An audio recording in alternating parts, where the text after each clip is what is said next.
আপনি সাফল্য পর্যন্ত পৌঁছতেই পারেন না। আর এটা বোঝা প্রয়োজনীয় যে কিভাবে এই ভুল শুধরে নেওয়া সম্ভব। নিজের অন্তরে সেই সাহস জাগিয়ে তুলুন যার দ্বারা আপনি নিজের ভুল স্বীকার করতে পারবেন। সেই ধৈর্য জাগ্রত করুন যাতে যতই কঠিন হোক না কেন আপনি নিজের ভুল শুধরে নিতে পারবেন। তার সাথে পরিশ্রমও করুন, দৃঢ় নিষ্ঠার সাথে সামনে এগিয়েও চলুন। সাফল্য অর্জন করতে খুব বেশি সময়ও লাগবে না। আসুন আমার সাথে ভালোবেসে বলুন, রাধা রাধা। মোহ, কারোর প্রেমের মোহ, কারোর সঙ্গলাভের মোহ, কোনো বন্ধনের মোহ, কখনো বা ধনের মোহ, ঐশ্বর্যের মোহ। যদি আপনার মধ্যে এই মোহবোধ জাগ্রত হয় তাহলে আপনার বিনাশ সুনিশ্চিত। যেমন কোনো বিশেষ ব্যক্তির প্রতি যদি আপনার মনে মোহ জাগ্রত হয়ে যায় তাহলে আপনি চাইবেন সেই ব্যক্তি আমার কাছেই থাকুক, আমার পাশেই থাকুক, শুধুই যেন আমার হয়ে থাকুক। আর শুধু এই কারণেই কোথাও না কোথাও সেই ব্যক্তিকে আপনি তার প্রিয়জনের থেকে দূরে করে দিচ্ছেন। তারপর দুঃখ আসে, নিরাশা আসে, কারণ স্বাধীনতা সেই অনুভূতি যেটা সবার প্রিয়, আর সেই অনুভূতিটাই আপনি তার থেকে কেড়ে নিচ্ছেন। এভাবেই মোহ নিশ্চিত রূপে আপনার শত্রু হয়ে যাবে। কিন্তু যদি আপনার মোহ থাকে নিজের মাতৃভূমির প্রতি, তার সম্মানের প্রতি, তাহলে আপনি একজন প্রবল রক্ষক হয়ে উঠবেন। যদি আপনার মোহ থাকে আপনার আত্মসম্মানের প্রতি, নীতির প্রতি, তাহলে এই মোহ কখনো আপনাকে অধর্মের পথে চালিত হতেই দেবে না। আর যদি আপনার মোহ থাকে নিজের আত্মার প্রতি, তাহলে কোনো দুরাত্মা এসে আপনার কোনো ক্ষতিই করতে পারবে না। তাহলে নিজের এই মোহকে নিজের মনের মধ্যে সংযত করে রাখুন, একে নিজের মিত্র করে তুলুন, আর আমার সাথে ভালোবেসে বলুন, রাধা রাধা। স্বভাব, মানুষের এই স্বভাব কিন্তু খুব গুরুত্বপূর্ণ বিষয়। এটাই নির্ধারিত করে দেয় যে সংসার তাকে ভালোবাসবে নাকি ঘৃণা করবে। এটাই নির্ধারিত করে দেয় যে তার আপনজন মানে তার প্রিয়জন তার সাথে থাকবে নাকি তার থেকে দূরে চলে যাবে। এবার স্বভাব কেমন হওয়া উচিত? কিছু মানুষ বলবেন যে স্বভাব চন্দ্রমার মতো হওয়া উচিত, অত্যন্ত সুন্দর এবং শীতল। কিন্তু চন্দ্রমা নিজেও তো সূর্যের কাছে নিজের প্রকাশের জন্য ঋণী। সূর্যের মতো হয়ে উঠুন। এই সূর্য যখন উদিত হয় তখন শান্ত থাকে, তারপর সারা দিন নিজে প্রজ্বলিত হয় এবং এই সংসারকে প্রকাশ প্রদান করে, যাতে এই সংসার নিজের কর্ম করতে পারে। আর যখন এই সূর্য অস্ত যায় তখনও কোনো কোলাহল করে না, শান্তভাবে অস্ত হয়। সূর্যাস্তের সময় পরিবেশ শান্ত থাকে, সমস্ত পশু পাখি আনন্দে থাকে। সূর্য যখন অস্ত হয় তখন এই আশা নিয়ে অস্ত হয় যে পরের দিন সে আবার উদিত হবে, আর অস্ত হওয়ার পরেও সে চন্দ্রমাকে নিজের প্রকাশ প্রদান করে। যদি আপনিও নিজের উত্থানের সময় অহংকার না করেন এবং নিজের পতনের সময় দুঃখী না হন, আর জীবনে অন্ধকার ঘনিয়ে আসার পরও আপনি অন্যদের সাহায্য করেন, তাহলে সূর্যের মতো আপনি আবার উদিত হবেন, এই সংসারকে প্রকাশ প্রদান করতে পারবেন, সাফল্য লাভ করতে পারবেন।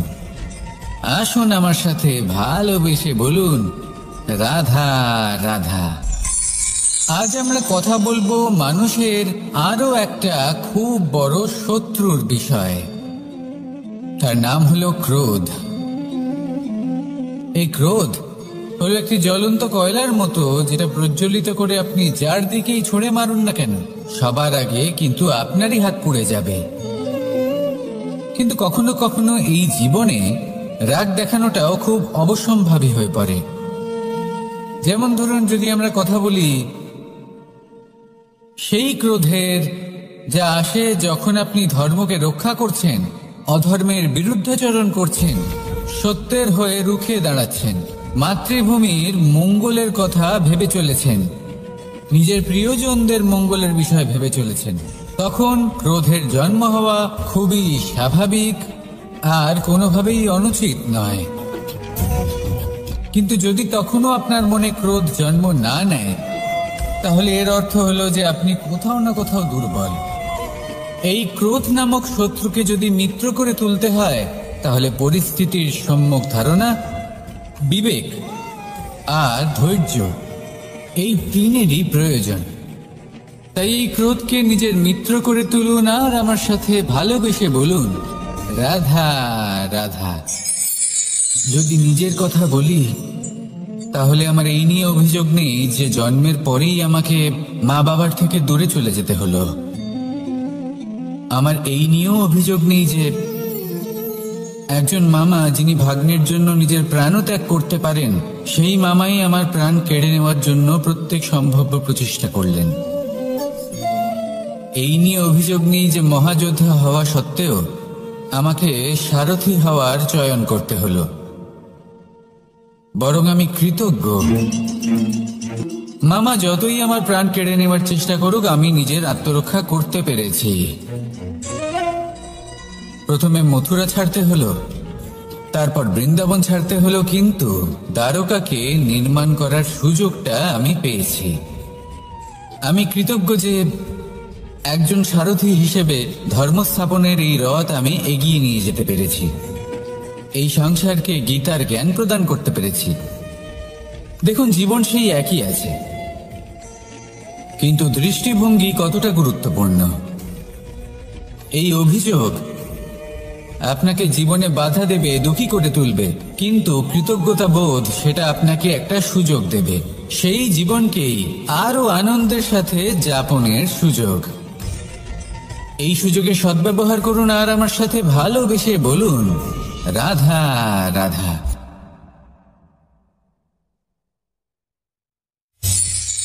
ভয়। জীবনে আমরা কোন কোন বিষয়ে ভয় পাই?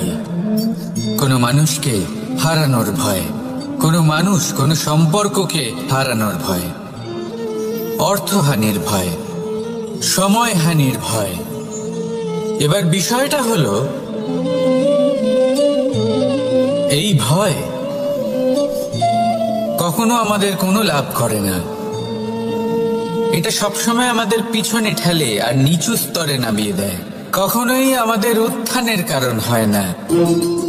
তাই জীবনে যদি কোনো ভয়ের কারণ থাকতেই হয়, তা শুধুই এটা যে মানুষের কথা ভাবতে ভাবতে সম্পর্কগুলিকে হারানোর ভয়, মানুষকে হারানোর ভয়, সবার মন রাখতে রাখতে আপনি যেন নিজেকে, নিজের ভাবনা চিন্তাকে না হারিয়ে ফেলেন। যদি এরকম হয়, যদি সকলের মন রাখতে রাখতে আপনি নিজেই নিজেকে হারিয়ে ফেলেন, নিজের ভাবনা, নিজের লক্ষ্য, নিজের মন্তব্যকে হারিয়ে ফেলেন, তাহলে সংসারে যতই যাই হয়ে যাক না কেন, প্রসন্নতা লাভ করবেন না। তাই রক্ষা তাকেই করুন যে আপনাকে রক্ষা করে, আপনার মানসিকতা, আপনার ব্যক্তিত্ব, আপনার লক্ষ্যকে রক্ষা করে। আর যদি কোনো বিষয় ভীত হতে হয়, তবে আপনি যেন নিজের উদ্দেশ্যের থেকে দূরে না চলে যান। তাহলে আসুন আর আমার সাথে ভালোবেসে বলুন, রাধা রাধা। জীবনের পঞ্চমহাভূতের দ্বিতীয় তত্ত্ব হল মাটি, ভূমি, ধরা, যে ধারণ করে, যা আমাদের সকলকে ধারণ করে, ভালো হোক বা মন্দ, নিজের কর্তব্য পালন করে। আর এটাই শিক্ষা আমাদের জন্য। আমাদেরকেও আমাদের সকল কর্তব্য পালন করতে হবে, তা সে আমাদের নিজেদের প্রতি হোক, আমাদের পরিবারের প্রতি হোক, সমাজের প্রতি হোক বা ঈশ্বরের প্রতি। এই শিক্ষা আমাদের মাটি দিয়ে থাকে। এ আমাদের পদতলে পিষ্ট হয়েও তার বদলে আমাদের বনস্পতি প্রদান করে। অগ্রসর হতে পদক্ষেপ নেওয়ার সময় আমরা পা দিয়েই ধরিত্রীকে পিছনে ঠেলি, কিন্তু এই মাটি আমাদের ঘৃণা করে না। সে আমাদের পরবর্তী পদক্ষেপের জন্য অপেক্ষা করে আর স্বাগত জানায়। আর হয়তো সেই জন্যই এই ধরাকে আমরা ধরিত্রী মাতা বলে থাকি, আর তাই এই পদবি, এই সম্মান, এই ভালোবাসা, এর আকার বা এর ভারের জন্য একে প্রদান করা হয় না, প্রদান করা হয় এর স্বভাবের কারণে। আপনিও যদি ধরিত্রীর মতো হতে পারেন, যদি আপনিও নিজের সকল কর্তব্য পালন করেন, বিশ্বাসের সাথে তা স্বীকার করে নিতে পারেন, যদি অন্য কারোর সাফল্যেও আপনি প্রসন্ন হতে শিখতে পারেন, যদি আপনি একটু কষ্ট সহ্য করে অন্য কাউকে প্রসন্নতা প্রদান বা অন্য কাউকে সেবা করতে পারেন, তাহলে আপনিও মাটির মতোই মহান হয়ে উঠতে পারবেন। তাহলে আসুন আর আমার সাথে ভালোবেসে বলুন, রাধা রাধা। প্রেম, এই প্রেম যতটাই সরল ঠিক ততটাই জটিল হয়। এই প্রেমের দুই রূপ হয়, সবলতা আর দুর্বলতা। নির্বাচন হলো আপনার। এবার যদি একটা উদাহরণ দিয়ে আপনাকে বোঝাই, তাহলে মাতা পিতাকে দেখুন। মাতা পিতা সন্তানকে কখনো কখনো এত স্নেহ দিয়ে ফেলেন যে তাকে বাইরে কোথাও যেতেই দেন না, আর তার ফলে সন্তান এতটাই দুর্বল হয়ে পড়ে যে এমনও হয় তারা সারা জীবন বাড়িতেই বসে থাকে।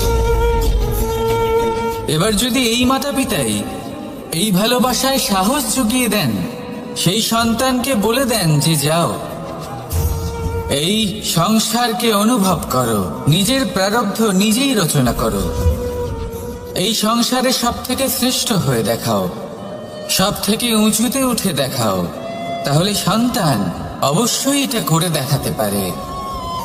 এবার আপনি নিজের প্রেমের দ্বারা আপনজনদের দুর্বল করবেন নাকি তাদের সবল করবেন, সিদ্ধান্ত আপনারই। আসুন আর আমার সাথে ভালোবেসে বলুন, রাধা রাধা। জীবনের পঞ্চমহাতত্ত্বের মধ্যে পঞ্চম তত্ত্ব অগ্নি। অগ্নি যা জ্বালাতে সাহায্য করে, কিন্তু তা উত্তাপও প্রদান করে। নিশ্চিত রূপে অগ্নি আমাদের জ্বালিয়ে দিতে পারে, কিন্তু আপনি কি কখনো এটা ভেবে দেখেছেন যে আগুন, তাকে নিজেকে কতটা জ্বলতে হয়, তাকে নিজেকে কতটা তাপ সহ্য করতে হয়? ও নিজে জলে আমাদের উত্তাপ প্রদান করার জন্য, ও নিজে জলে আমাদের ঊর্জা দেবার জন্য, আমাদের আলো দেবার জন্য, অন্ধকারে পথ দেখানোর জন্য, শত্রুর সাথে মোকাবিলা করার জন্য আমাদের সাহায্য করে নিজে জ্বলে। যখন আমরা কোনো দেবতার জন্য যজ্ঞ করি, তখন দেবতার ভোজন গ্রহণ করার নিমিত্ত হয় এই অগ্নি। কত কিছু ওকে সহ্য করতে হয় আমাদের এত কিছু দেবার জন্য। আপনিও আগুনের মতো হয়ে উঠুন, নিজে কষ্ট সহ্য করুন অন্যকে সাহায্য করার জন্য, তাদের জীবন উদ্ধার করার জন্য, নিজের প্রিয়জনের জন্য, নিজের পরিবারের জন্য, নিজের মাতা পিতার জন্য, এই সমাজের জন্য। নিজে কষ্ট সহ্য করুন, প্রকাশের কেন্দ্রবিন্দু হয়ে উঠুন, আর সকলকে পথ প্রদর্শন করুন, সবাইকে পথ দেখান। যেদিন আপনি আগুনের মতো হয়ে উঠবেন, সেই দিন ঠিক যেমন অগ্নিকে পুজো করা হয়, আপনিও সেইভাবে পূজনীয় হয়ে উঠবেন। যেমন সকল শুভকর্মে, সকল যজ্ঞে, সকল পুজোতে অগ্নিকে স্মরণ করা হয়, সেইভাবে সকল শুভকর্মে আপনাকেও স্মরণ করা হবে। আর যেদিন আপনি এরকম হয়ে উঠবেন, সেই দিন জীবনের বাস্তব মর্ম কি আপনি তা বুঝতে পারবেন। তাহলে আসুন আর আমার সাথে ভালোবেসে বলুন, রাধা রাধা। জীবনের পঞ্চমহাভূতের মধ্যে একটা তত্ত্ব হলো আকাশ। আকাশ যা কিনা নিরাকার, যার কোনো আকার নেই। আকাশ যা হলো অনন্ত। আর আমাদের সবসময় মনে হয় যে এই আকাশ আমাদের সাথে জড়িয়ে রয়েছে। কেন? এবার এই আকাশ আমাদের জন্য কি না করে। আকাশ আমাদের ওড়বার স্বাধীনতা দেয়। আকাশ মেঘকে ধারণ করে যাতে আমাদের তৃষ্ণা মিটতে পারে। এই আকাশ সূর্য এবং চন্দ্রকে তার যথাস্থান দেয় যাতে আমরা প্রকাশও পেতে পারি, আবার অন্ধকারও, যাতে আমাদের জীবনে সামঞ্জস্য বজায় থাকে। আকাশের থেকে অনেক কিছুই শেখার রয়েছে। যদি আমরাও আকাশের মতো হতে পারি, আমাদের আপনজনদের সেই স্বাধীনতা দিতে পারি যাতে তারা উঠতে পারেন, যাতে তারা নিজেদের স্বপ্ন পূরণ করতে পারেন, যার ফলে তারা নিজেরাই এই জীবনকে অনুভব করতে পারেন, নিজের পায়ে দাঁড়াতে পারেন, তাহলে ভাবুন আমাদের অস্তিত্ব কতটা বড় হয়ে যাবে। যদি আপনি আকাশের মতো হতে পারেন, তাহলে আপনিও আকাশের মতোই অনন্ত হয়ে উঠবেন। তাহলে আসুন আর আমার সাথে ভালোবেসে বলুন, রাধা রাধা। জীবনের পঞ্চমহাভূতের মধ্যে একটা তত্ত্ব হলো বায়ু। বায়ু যাকে কিনা দেখা যায় না, বরং তাকে কিন্তু আমরা অনুভব করতে পারি। আর একে সব থেকে বেশি অনুভব করতে পারি তখন যখন বায়ু কম থাকে। বায়ু যদি লুপ্ত হয়ে যায়, তাহলে তখনই আমরা বুঝতে পারি যে বায়ু তো নেই, এ তো সমস্যার ব্যাপার। এবার এই বায়ু দ্বারা আমরা কি শিক্ষা পাই? এই বায়ু আমাদের এই শিক্ষা দেয় যে আমাদের কখনোই অহংকার করা উচিত নয়। আমরা সকলেই কখনো না কখনো চাই যে আমাদের শ্রেষ্ঠতা, আমাদের যোগ্যতা, আমাদের মাহাত্ম্য এই সংসার বুঝতে পারুক। আর নিজের মাহাত্ম্য প্রমাণ করার জন্য শক্তি দেখানোর কোনো প্রয়োজন নেই। কারণ যখন কোনো ব্যক্তি, এই সমাজ, এই সংসার আপনাকে নিজের থেকে দূরে করে দেবে, আপনার থেকে দূরে চলে যাবে, তখন আপনার মাহাত্ম্য কি তার আভাস সে নিজে থেকেই অবশ্যই পেয়ে যাবে। আপনার কিছুই করার প্রয়োজন নেই। বায়ুর মতো হয়ে উঠুন। বায়ু যার কিনা কোনো ভার নেই, কিন্তু যখন সময় আসে, যখন সে তুফানের রূপ নেয়, তখন অত্যন্ত বড় বড় বিধ্বংসী কাজ সে করে ফেলে। আর তখন এর শক্তির কোনো তুলনাই হয় না। বায়ু যে নিজের সঞ্চালন দ্বারা পৃথিবীকে প্রাণ দেয়, নিজের পরিবহন দ্বারা এই মেঘ সৃষ্টি করে, এই ধরিত্রীর তৃষ্ণা নিবারণ করে। বায়ুর মতো যদি আপনি হয়ে উঠতে পারেন, তাহলে হালকা হয়ে যাবেন, ওপরে উঠতে পারবেন এই সংসার, এই ভৌতিকতা, এই মোহ মায়া থেকে। আর তখন আপনি বুঝতে পারবেন যে প্রেম কাকে বলে। তখন আপনি বুঝবেন যে দান করাই হলো জীবন। তাহলে আসুন আর আমার সাথে ভালোবেসে বলুন, রাধা রাধা। কথায় আছে যে জীবনের আধার হলো সম্পর্ক, প্রসন্নতারও এবং ঈশ্বরের সাথে দেখা পাওয়ারও। এবার এই সম্পর্কের আধার আসলে কি?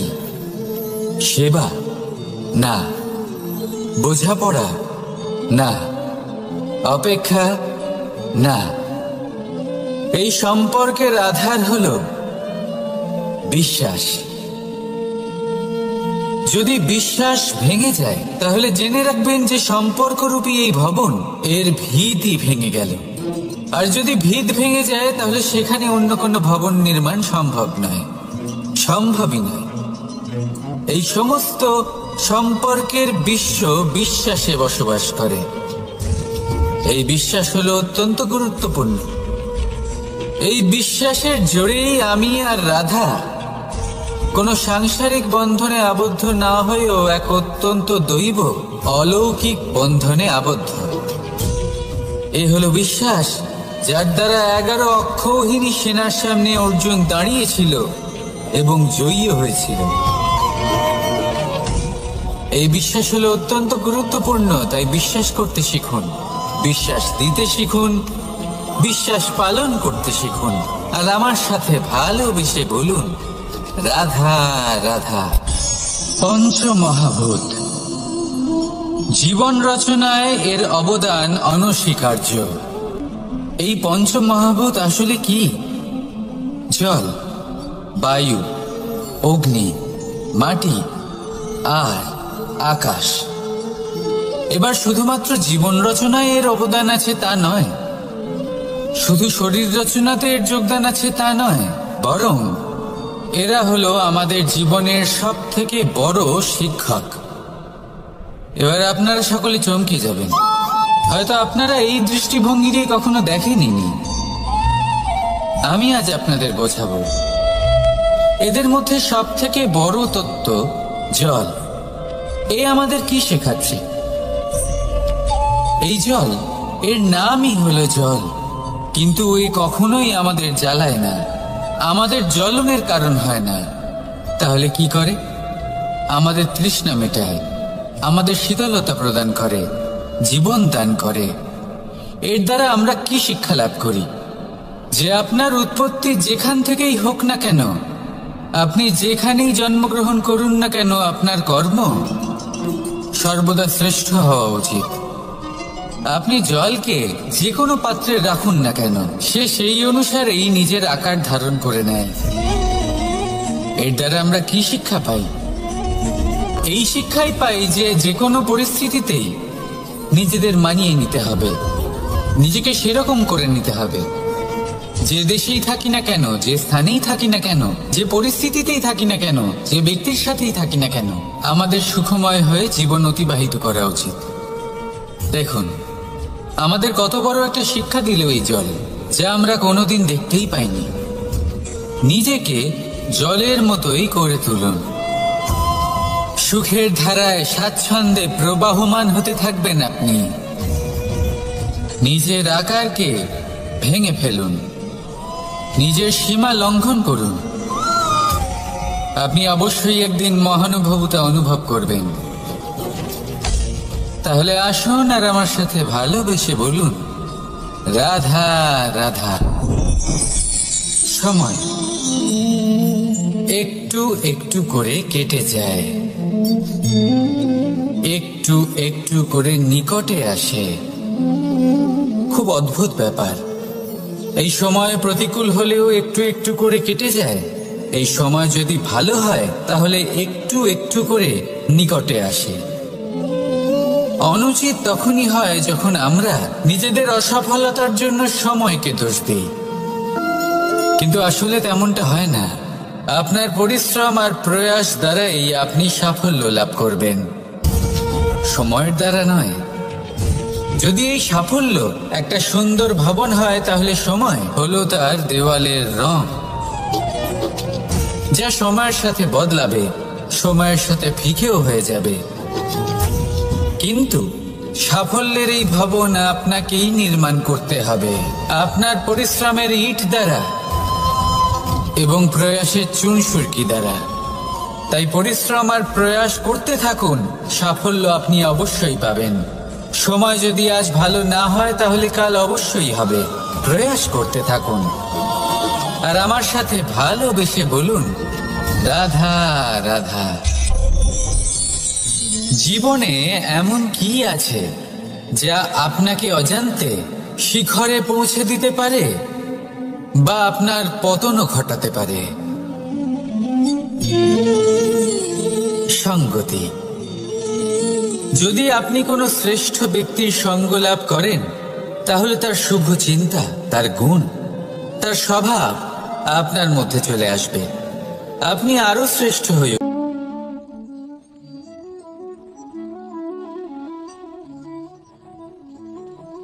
মাকড়সারা ভীষণ পরিশ্রম করে এটা তৈরি করে। নিজের শরীরের রস দিয়ে এই জাল বনে। আপনি কি এটার উদ্দেশ্য জানেন? আসলে মাকড়সা এই জালে ছোট কীটপতঙ্গ ধরে তাদেরকে খাদ্যরূপে গ্রহণ করে। কিন্তু আপনি কি এই কথা জানেন যে একদিন মাকড়সা নিজেই নিজের জালে জড়িয়ে মৃত্যুবরণ করে থাকে? বলুন, কি করেন আপনি এই জাল দেখতে পেলে? দেখতে পেলেই মুছে ফেলেন এর অস্তিত্ব, তাই না? তেমনি অন্যদিকে পাখির বাসা। পাখিরাও ভীষণ পরিশ্রম করে এটা তৈরি করে। কিন্তু যদি পাখি একদিন এটা ছেড়ে চলে যায়, তাহলেও লোকে এটা নষ্ট করে দেয় না। কারণটা কি? এর কারণ হলো এর নির্মাণ জীবন সঞ্চারের জন্য করা হয়েছিল, নষ্ট করার জন্য নয়। তাই মনে রাখবেন,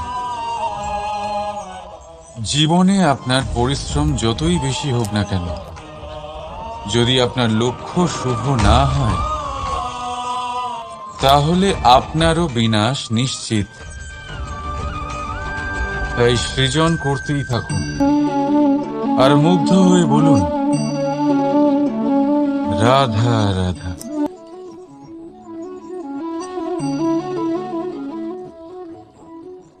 আপনার কি মনে হয় আমি কি করছি? আপনি বলবেন আমি প্রদীপ জ্বালাচ্ছি। সঠিক, কিন্তু প্রশ্ন হচ্ছে যে আমি কি আপনাকে বলেছি যে একে প্রদীপ বলা হয়? না। এই প্রদীপ কি নিজেই নিজের পরিচয় আপনাকে দিয়েছে? না। তাহলে আপনি কি করে জানলেন যে একে প্রদীপ বলা হয়? উত্তর হচ্ছে প্রকাশ। যে স্বয়ং জ্বলে অন্ধকারের মধ্যে সংসারকে পথ দেখায়, সেটাই প্রদীপ। যা নিরাশার মাঝে আশার আলো প্রদর্শন করে, সেটাই প্রদীপ। অপর দিকে আছে সাপ, যাকে না দেখেও তার ফনার আওয়াজ শুনেই লোকে ভয় পেয়ে যায়। তার মানে ব্যক্তির পরিচয় তার কর্মের দ্বারা পাওয়া যায়। তাই আপনার এটা বলার প্রয়োজন নেই যে আপনার পরিচয় কি। এটা আপনার কর্মই নিশ্চিত করবে যে লোকে আপনাকে প্রদীপ ভেবে ভালোবাসবে নাকি সাপ ভেবে ভীত হয়ে থাকবে। রাধা রাধা। সময় কত বিচিত্র হয়। সময় আমাদের পক্ষে থাকলে আমরা নিজেদের রাজা মনে করে নিই, আর সেই সময় যদি বিপক্ষে চলে যায়, তাহলে নিঃস্ব হতে সময় লাগে না। তাই মানুষের একটা অভ্যেস আছে, খারাপ সময়ের জন্য কিছু সঞ্চয় করা। আত্মীয়, বন্ধু খারাপ সময় পাশ থেকে সরে যায়। যশ, মান প্রতিকূল সময় চিরস্থায়ী হয় না। তাই মানুষ মনে করে অর্থ সঞ্চয় করাই শ্রেয়। অর্থের কোনো হৃদয় নেই যা সময়ের সাথে পরিবর্তিত হবে।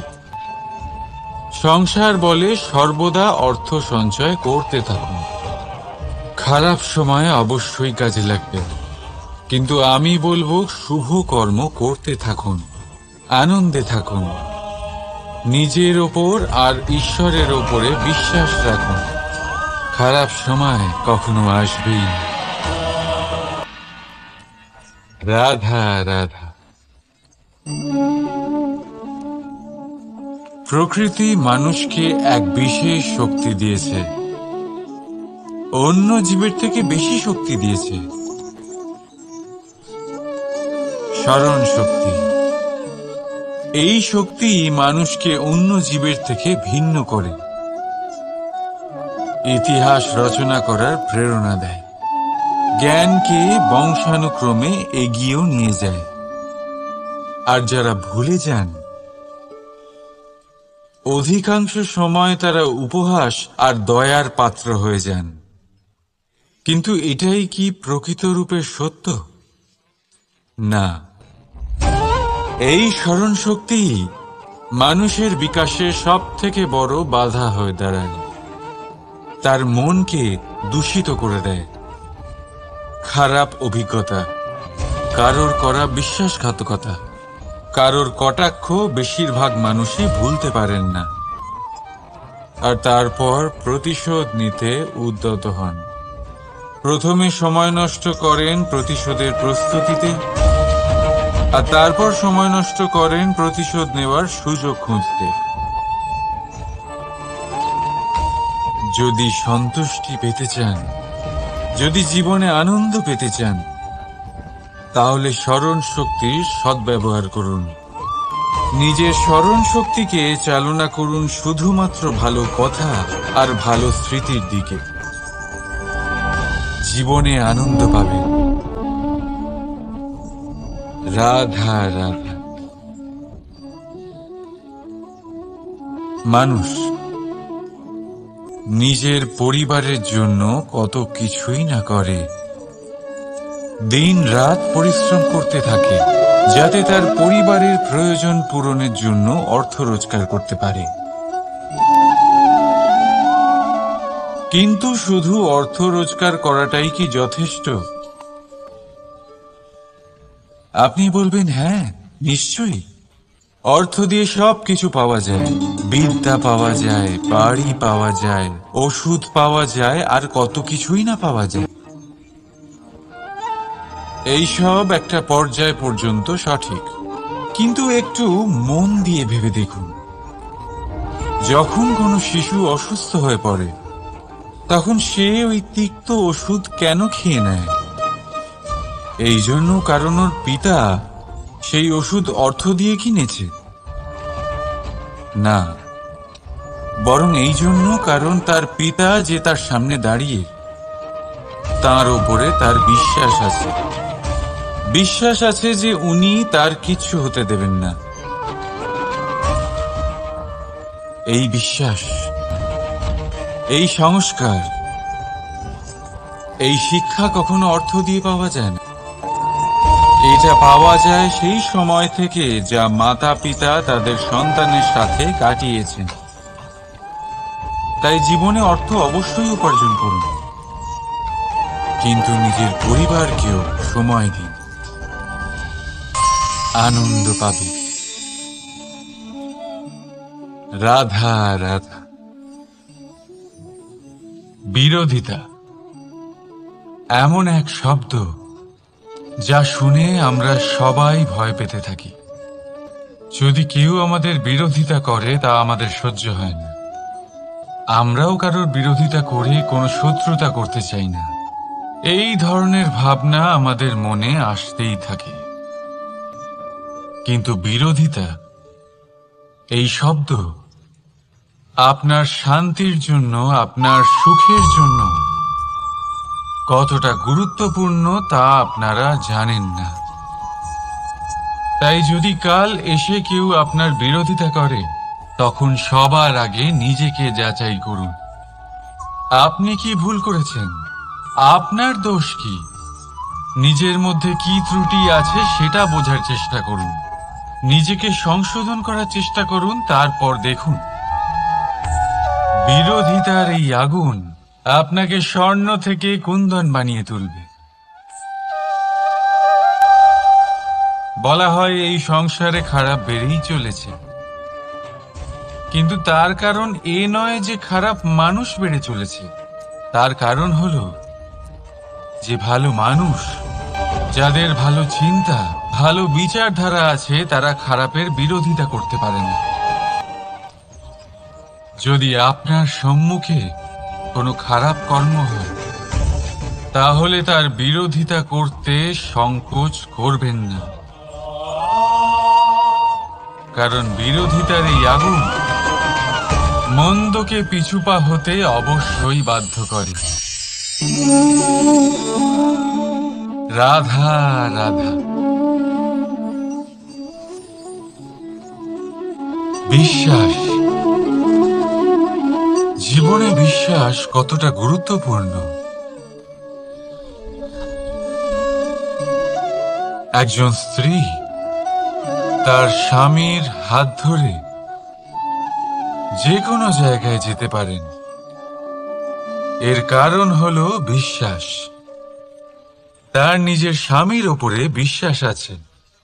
যখন একজন মা তার ছোট বাচ্চাকে কোলে তুলে হাওয়ায় ওঠায়, তখন সেই বাচ্চা ভয়ভীত হয়ে যায় না। তার কারণ হলো বিশ্বাস। তার বিশ্বাস আছে যে তার মা তার কিচ্ছু হতে দেবে না। এক বৈদ্যের দেওয়া ঔষধ সন্তান কিছু না বুঝে শুনেই খেয়ে ফেলে। সেই বৈদ্যের জ্ঞানের বিষয়ে তার কোনো ধারণাই থাকে না। শুধু নিজের পিতার উপরে বিশ্বাস আছে যে তার পিতা তাকে খারাপ কিছুই দেবে না। যখন এই সংসারের প্রতিটা বন্ধন বিশ্বাসের উপরে দাঁড়িয়ে আছে, তাহলে কেন এই বিশ্বাসকে আমরা জীবনে আনতে পারি না? আপনি নিজেই দেখুন, এই বিশ্বাস নিজের জীবনে এনে দেখুন, সবকিছু আরো সুন্দর হয়ে যাবে। তাই ভালোবেসে বলুন, রাধা রাধা।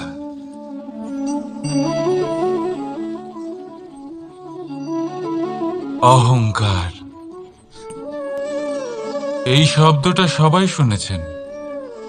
বহু মানুষকে আপনি এটা বলতে শুনেছেন যে ওই ব্যক্তির অহংকার আছে, ওই মানুষটির ক্ষমতার অহংকার আছে, ওই ব্যক্তির নিজের রূপ নিয়ে অহংকার আছে, ওই ব্যক্তির নিজের অর্থের অহংকার আছে, ইত্যাদি ইত্যাদি। কিন্তু এই অহংকার, এর অস্তিত্ব হয় কি করে? এবারে একবার এই হাতটা দেখুন। যদি এই হাতের 5 আঙ্গুল উঠে দাঁড়ায়, আশীর্বাদ। আর যদি এই হাতের 5টা আঙ্গুল একসাথে মুঠো হয়ে যায়, শক্তি, সংকটের বিরুদ্ধে ঢাল। কিন্তু এই একটা আঙ্গুল সংকটের কারণ হয়ে দাঁড়াতে পারে। এই একটা আঙ্গুল শত্রুকে আহ্বান জানাবে। এবার অহংকার বলে এই শব্দটাই দেখে নিন। আমাদের থেকে আলাদা হয়ে গেলে হয় অহং। অহং অর্থাৎ ব্যক্তির মনে হয় যে সে আপনদের থেকে, নিজের বন্ধুদের এবং সঙ্গীদের থেকে, নিজের পরিবারের থেকে অনেক উপরে, অনেক শ্রেষ্ঠতর সে। কিন্তু মনে রাখবেন, এই অহংকার কোনো ব্যক্তির অস্তিত্বের বিনাশের প্রথম ধাপ। তাই ঝেড়ে ফেলে দিন এই অহংকারকে, আর বিশ্বাস করুন আমাদের ওপর, কারণ তখনই আপনি শান্তি পাবেন। আর সেই শান্তির সাথেই বলে উঠবেন, রাধা রাধা।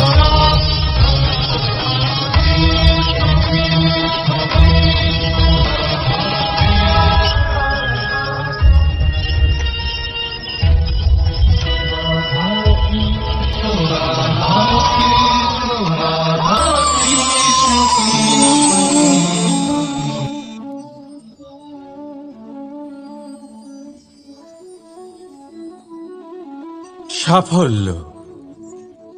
যদি আপনাকে জীবনে সাফল্য পেতে হয়, তাহলে আপনি একাধিক মানুষ পাবেন যারা একাধিক উপায় বলবে আপনাকে সাফল্য পাওয়ার। দীর্ঘ সময় ধরে পরিশ্রম, চেষ্টা, নির্ধারণ, নিষ্ঠা এই বিষয়ে ভাষণ দিতে থাকবেন। একাধিক রকমের উদাহরণ আপনার সামনে তুলে ধরবেন।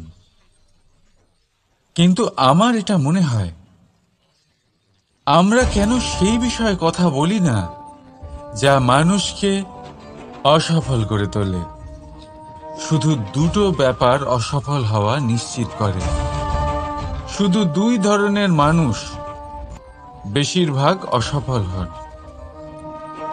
প্রথম তারা যারা ভাবে অনেক কিছু কিন্তু কিছুই করে না। আর দ্বিতীয় তারা যারা অনেক কিছু করতে থাকে কিন্তু ভাবনা চিন্তা না করে। ভাবনা আর কর্ম, এদের মাঝে সামঞ্জস্য রাখা খুব জরুরি। যদি এটা থাকে, তাহলে জীবনে কখনো অসফল হবেন না। রাধা রাধা। আপনি অনেককে এই কথা নিশ্চয়ই বলতে শুনেছেন, এই ব্যক্তির দৃষ্টিতে দম্ভ আছে, এই ব্যক্তির চোখের উপর অহংকারের পর্দা পড়ে আছে, ইত্যাদি ইত্যাদি। চলুন আমি আপনাকে একটা প্রশ্ন করছি, আপনি দেখেন কি দিয়ে? দৃষ্টি দিয়ে নাকি দৃষ্টিভঙ্গির সাহায্যে? ভাবুন। চিন্তায় পড়ে গেলেন নিশ্চয়ই। দৃষ্টি যে কোনো বস্তুর বা যে কোনো মানুষের শুধু বাইরের রূপটা দেখায়, যেখানে দৃষ্টিভঙ্গি আপনাকে সোজা আসল পরিচয়ের সাথে সাক্ষাৎ করায়। উদাহরণ হিসেবে চন্দ্র। চন্দ্র আমরা সবাই দেখেছি। বহু মানুষ আছেন যাদের চন্দ্র অত্যন্ত সুন্দর লাগে, আবার কিছু মানুষ এমনও আছেন যারা এই চন্দ্রের মধ্যেই দাগ খুঁজে বার করেন। এই হলো দৃষ্টিভঙ্গি। যদি নিজের দৃষ্টিভঙ্গিতে প্রেম রাখেন, ভালোবাসা রাখেন, সম্ভ্রম রাখেন, তাহলে তার বদলে আপনিও প্রেম আর সম্মান অবশ্যই পাবেন। এবারে দেখুন, যে জল দিয়ে ঈশ্বরের মূর্তি ধোয়া হয় তাকে চরণামৃত বলা হয়। এটার কারণ দৃষ্টিভঙ্গি। এখন আপনি পাথরকে ভগবান ভেবে পুজো করবেন, নাকি ভগবানকে পাথর ভেবে পরিত্যাগ করবেন? সিদ্ধান্ত আপনার, কিন্তু এই সিদ্ধান্ত নির্ভর করে আপনার দৃষ্টিভঙ্গির ওপর। তাই নিজের দৃষ্টিভঙ্গি শুভ রাখুন, নিজের দৃষ্টিভঙ্গিতে ভালোবাসা রাখুন, আর আনন্দে বলুন রাধা রাধা। বড় বড় রাজমহলে বড় বড় ইমারতের চূড়া কত সুন্দর হয়, কিন্তু আপনি কি কখনো এই বিষয়ে ভেবেছেন যে এই সুন্দর চূড়ায় পৌঁছতে গেলে আপনাকে পৃথিবীতে পা ফেলতেই হবে? সেই সুন্দর চূড়ায় পৌঁছে দীপ্তি পাওয়ার জন্য আপনাকে একটা কঠিন পথ অবলম্বন করতেই হবে। যদি আপনি কোনো কঠিন পথে না গিয়ে এই পৃথিবীর সাহায্য ছাড়াই শুধু উচ্চতার দিকে অগ্রসর হতে থাকেন, তাহলে সর্বদা অসফল হবেন। সেই জন্য নিজের স্বপ্ন পূরণের এই যাত্রাতে নিজের পথ কখনোই হারাবেন না, নিজের পথ থেকে সরবেন না। যদি এমন করেন তাহলে তো আপনার স্বপ্ন পূরণ হবেই না, তার সাথে আপনি নিজের পথও হারাবেন। রাধা রাধা। কৌতুক অর্থাৎ হাসি, এটা জীবনে কতটা গুরুত্বপূর্ণ। আমরা সর্বদাই হাসতে চাই, আমরা সর্বদা অন্যের মুখে এই হাসি দেখতে চাই। কিন্তু এই কৌতুক অনেক প্রকারের হয়, আর এই কৌতুকের ভিত্তি কি সেটাও খুব গুরুত্বপূর্ণ। কৌতুক কেবল তখনই পাবেন যখন তা শুদ্ধ মন থেকে আসবে।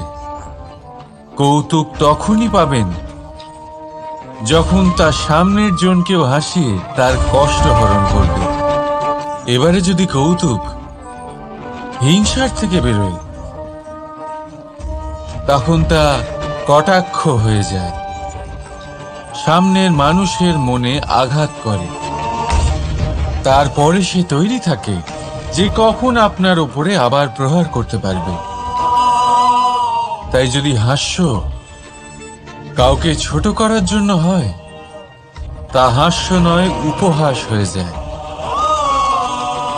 আর তা সামনের জনকে আনন্দ নয়, শুধু অপমান দেবে। আর অপমানিত ব্যক্তির মন তিক্ত হয়ে থাকে। তাই মনে রাখবেন যে এই কৌতুক যেন কৌতুকই থাকে, তা উপহাস বা কটাক্ষ না হয়ে যায়।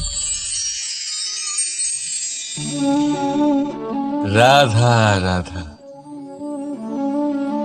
মানুষ এই শব্দের সূচনা হয় মন থেকে, আর সেই জন্যই হয়তো আমাদের এই মন এতটা গুরুত্বপূর্ণ। এবারে দেখুন না, আমাদের মনই সবকিছু চালনা করে। মনই সেই যে কল্পনা করে, মনই সেই যা কল্পনাকে বাস্তবে পরিণত করার জন্য পরিশ্রম করতে আমাদের প্রেরণা যোগায়। মনই সেই যা লোভের জালে জড়িয়ে পড়ে। মনই সেই যা অভিমানের পর্দা দিয়ে ঢেকে যায়। আর এই মনই সেই যা আপনাকে বিনাশের দিকে টেনে নিয়ে যেতে পারে। কিন্তু যদি তা পরোপকার করার ইন্ধন পায়, তাহলে এমন কোনো মহান কাজ নেই যা আপনি করতে পারবেন না। কিন্তু এই মন কি?